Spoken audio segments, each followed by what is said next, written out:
राजधानी दिल्ली में लगातार कोरोना के आंकड़े बढ़ रहे हैं। बढ़ते आंकड़ों के मद्देनजर दिल्ली में वैक्सीनेशन का अभियान भी तेजी से चलाया जा रहा है। केंद्र सरकार और दिल्ली सरकार अपने अपने हॉस्पिटल्स, मोहल्ला क्लिनिक, एमसीडी डिस्पेंसरी में वैक्सीनेशन का अभियान जोरों शोरों से चला रही है।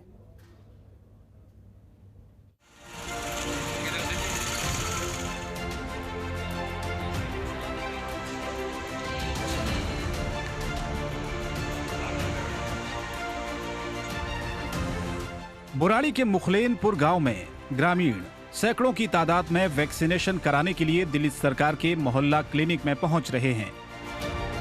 यहां पर आने वाले ग्रामीणों का कहना है, अब तक जितने लोगों का वैक्सीनेशन हुआ है उन्हें किसी भी प्रकार की कोई समस्या नहीं हो रही है। इसके साथ ही लोग कोरोना महामारी को हराने के लिए बढ़ चढ़कर दिल्ली सरकार की मोहल्ला क्लिनिक में वैक्सीनेशन करा रहे हैं और सरकार के इस अभियान को आगे बढ़ाने में दिल्ली सरकार की मदद कर रहे हैं।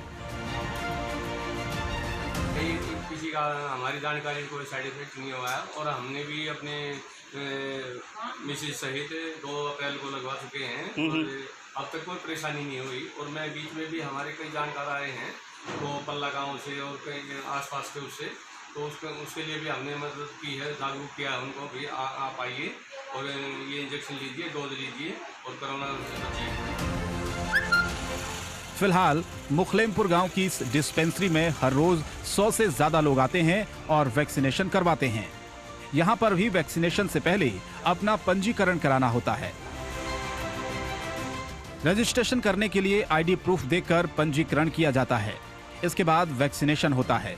वैक्सीनेशन के बाद करीब 33 मिनट के लिए टीका लगवाने वाले शख्स को डिस्पेंसरी में एक रूम में बैठाया जाता है।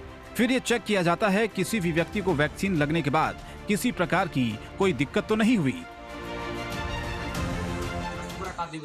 नथुपुरा कादी बिहार से वहाँ इंतजाम नहीं है आइसोलेशन का। मैं इधर मैं शुगर की दवाई लेना आया था। अच्छा अच्छा, पता लगा वैक्सीन लग रही तो मैंने यहाँ भी लगवा ली।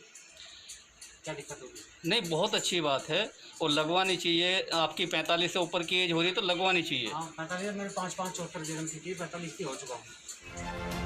वैक्सीनेशन का पहला डोज लगने के बाद दूसरे डोज की तारीख दी जाती है। यहाँ वैक्सीनेशन करवाने वाले व्यक्ति को यहाँ पर कोरोना महामारी से बचने के नियम भी बताए जाते हैं।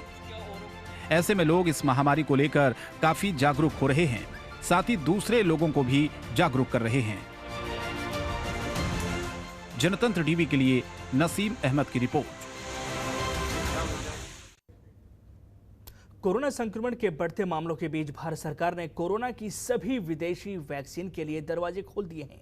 सरकार के इस फैसले के बाद अमेरिकी कंपनी मॉडर्ना, फाइजर और जॉनसन एंड जॉनसन जैसी कंपनियां विदेश में विकसित वैक्सीन का भारत में निर्यात कर सकेंगी। क्या है पूरा मामला, ये रिपोर्ट देखिए।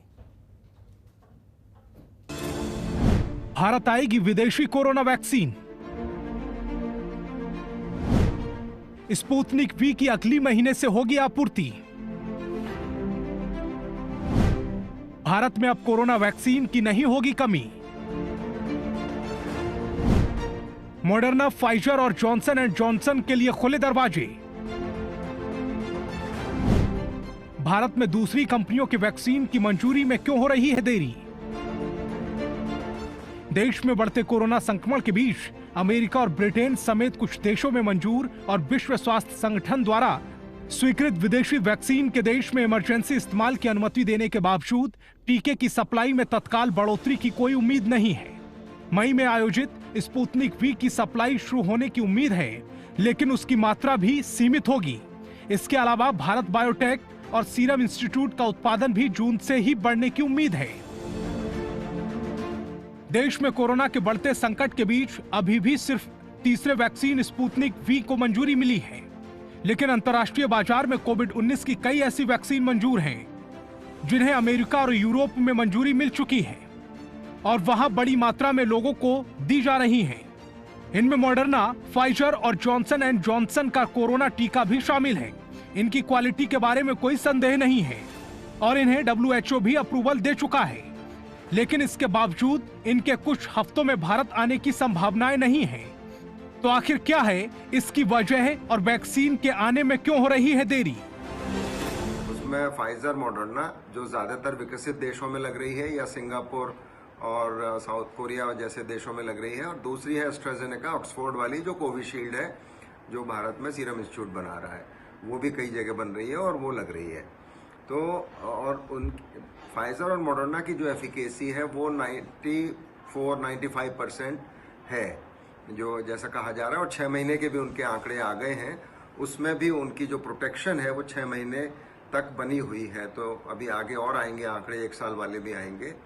हमारी जो दोनों वैक्सीन है उनकी जो एफिकेसी है वो करीब 60 से 70% है।